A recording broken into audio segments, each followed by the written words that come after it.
हमने 1970 तक के राजनीतिक सिद्धांत के बारे में बात की थी। अब इससे आगे चलते हैं। तो 1971 में जॉन रॉल्स ने पुस्तक लिखी थी, थियरी ऑफ जस्टिस। तो जॉन रॉल्स को ये श्रेय दिया जाता है कि उसने मानकीय राजनीतिक सिद्धांत का पुनर्जागरण किया है। यानी ये कहा गया कि जॉन स्टुअर्ट मिल ने जो 1859 में पुस्तक लिखी थी ऑन लिबर्टी, उसके बाद में लगभग 110 वर्षों तक कोई ऐसी पुस्तक नहीं आई जिसको कि मानकीय राजनीतिक सिद्धांत के जो मापदंड है जो उस पर खरी उतरती हो। 1971 में जॉन रॉल्स की पुस्तक आई 600 पेज की। उसको सबने ये स्वीकारा कि ये है पॉलिटिकल थियरी की पुस्तक।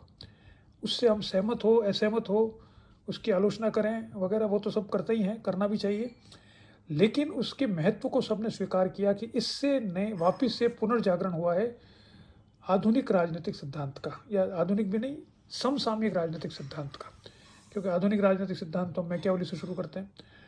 तो इसको ऐसा भी कहा जा सकता है कि जिसे हम समसामयिक राजनीतिक सिद्धांत कहते हैं, कंटेम्परेरी पॉलिटिकल थियरी, उसका पिता जॉन रॉल्स को माना जाता है 1971 से। अब 1971 से अब तक 1920 तक माने आप, कौन सी नई सिद्धांत सामने आए हैं और उसका एक जैसे कह सकते हैं समेशन, एक टेक्स्ट बुक के रूप में उसको कहाँ से पढ़ें। तो ये मेरी स्वयं की पुस्तक है जो मैंने बहुत मेहनत करके लिखी है, और ये प्रकाशित हुई थी 2015 में। इससे पहले अंग्रेजी की किताब भी इस पर प्रकाशित हुई थी।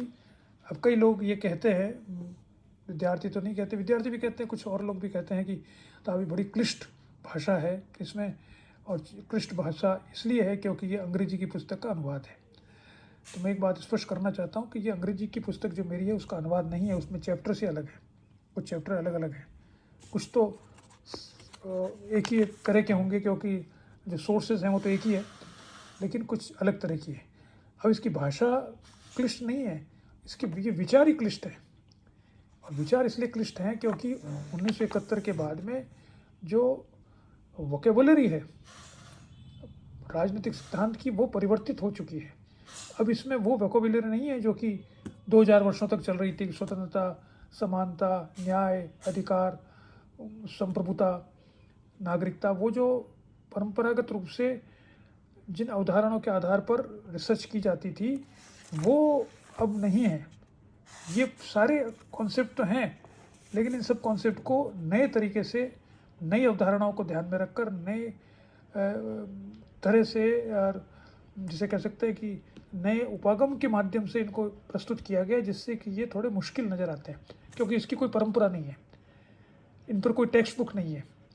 ये जो मैं कह रहा हूँ 1971 के बाद में जो कुछ हुआ है, इसकी बहुत ज़्यादा टेक्स्ट बुक नहीं आई है। एक अंग्रेजी में तो एक ही किताब है, कंटेम्प्रेरी पॉलिटिकल फिलोसफी, वो जो कैनेडियन फिलोसोफर के द्वारा लिखी गई मल्टी कल्चर, जो किमिल्का के द्वारा। अब वो इतनी डिफ़िकल्ट किताब है कि आप उसको ले भी लें, उसका शायद हिंदी अनुवाद भी आ गया है, लेकिन वो तो बिल्कुल भी समझ में नहीं आएगी। ये पुस्तक जो है कम से कम उसके मुकाबले तो बहुत ही सरल भाषा में काम में ली गई है, सरल भाषा में लिखी गई है। इस पुस्तक में कुल 15 चैप्टर्स हैं। पहला चैप्टर तो वही है जो कॉमन है, राजनीतिक सिद्धांत क्या होता है, जो हर पॉलिटिकल थियरी में होता है। एक चैप्टर शुरू में अलग अलग तरह से इसको परिभाषित किया जाता है। दूसरा चैप्टर जो है वो ये बताया गया है कि 1950 से 1970 के बीच में जब कहा गया था कि सिर्फ अनुभविक राजनीतिक सिद्धांत ही प्रचलित हैं, उस समय में भी कुछ विचारक थे जो कि परंपरागत रूप से राजनीतिक सिद्धांत दे रहे थे। तो उन परंपरागत राजनीतिक सिद्धांत देने वालों को संक्षिप्त परिचय इसमें दिया गया है, जिसमें Leo Strauss, Eric Voegelin, Bertrand de Jouvenel, Michael Oakeshott और हन्ना आरेंट। हन्ना आरेंट तो आजकल बड़ा पॉपुलर है और बहुत सी सिलेबस के अंतर्गत उनको लिया गया है, तो यहाँ पर आपको हन्ना आरेंट भी काफ़ी मिलेगा। तो ये चैप्टर तो परंपरागत रूप से है। ये 1950 से 1970 के मध्य का चैप्टर है, मुख्य रूप से जब परंपरागत राजनीतिक सिद्धांत को महत्व नहीं दिया जा रहा था। इसी के साथ साथ एक चैप्टर है अस्तित्ववाद।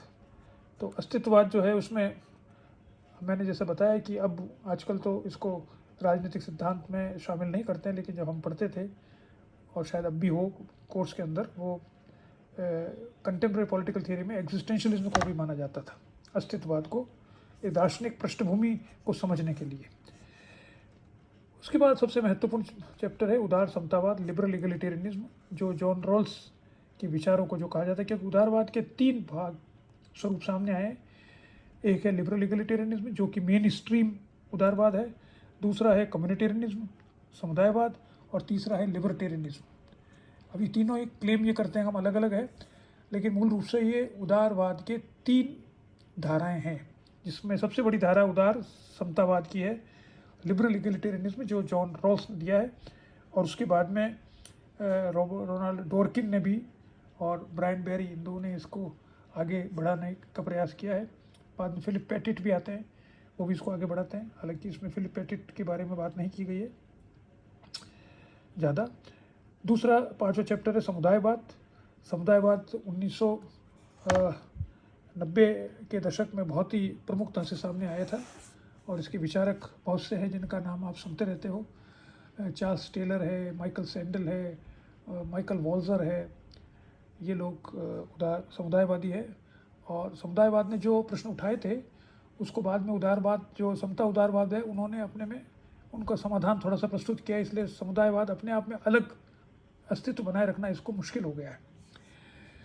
एक और इच्छा स्वतंत्रतावाद, वो पूरा राइटिज्म है जिसे हम कह सकते हैं। रॉबर्ट नोजिक ने 1974 में पुस्तक लिखी थी अनार्की स्टेट एंड यूटोपिया, जो जॉन रॉल्स की पुस्तक की आलोचना थी, और यह जिसे हम कहते हैं क्लासिकल लिबरलिज्म, क्लासिकल उदारवाद, या जिसे कहा जाता है आजकल नियो लिबरलिज्म, उसका ग्रंथ माना जाता है ये रॉबर्ट नोजिक के द्वारा। और ये एक बहुत महत्वपूर्ण उदारवादी दृष्टिकोण है, जिसका एक स्वरूप है ये जो आज नियो लिबरल के रूप में पहचाना जाता है। एक और महत्वपूर्ण प्रवृत्ति है वो है पोस्ट मॉडर्निज्म, उत्तर आधुनिकता।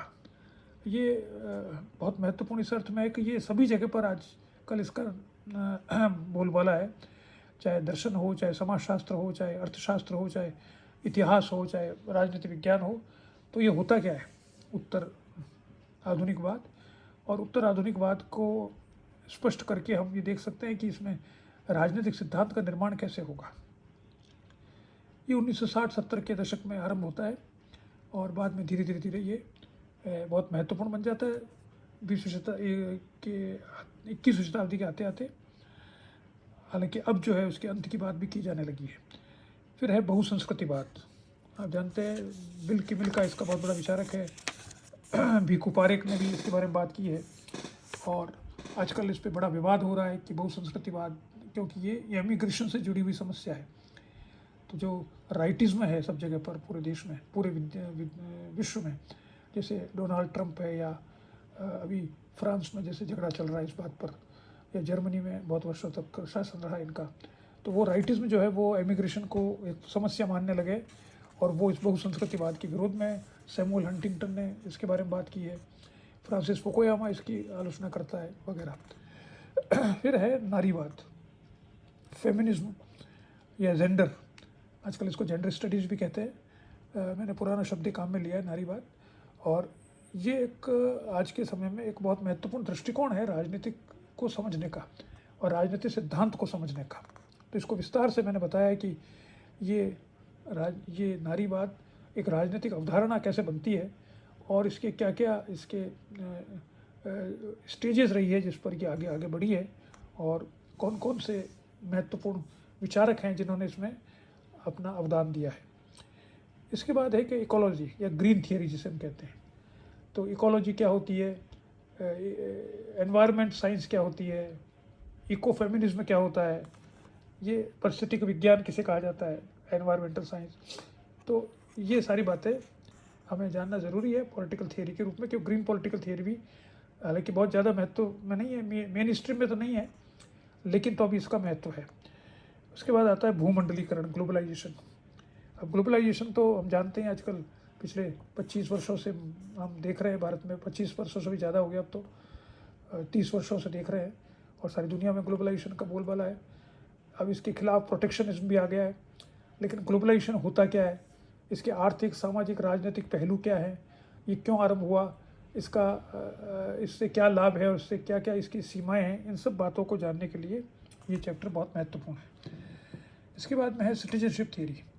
आज नागरिकता बहुत महत्वपूर्ण बन चुकी है वैश्वीकरण के संदर्भ में, क्योंकि आज कॉस्मोपॉलिटनिज्म की बात भी की जाती है, जैसे विश्व नागरिकता। तो नागरिकता केवल राष्ट्र से संबंधित होनी चाहिए या इसके कोई और भी आधार होने चाहिए, इन बातों को जानने के लिए आप इस अध्याय का अध्ययन कर सकते हैं। 13वां अध्याय है डेमोक्रेटिक थियरी। प्रजातंत्र चूंकि पिछले बहुत वर्षों से महत्वपूर्ण बन चुका है, इसलिए हर पॉलिटिकल थियरी की किताब में आप डेमोक्रेसी पर जरूर पढ़ेंगे।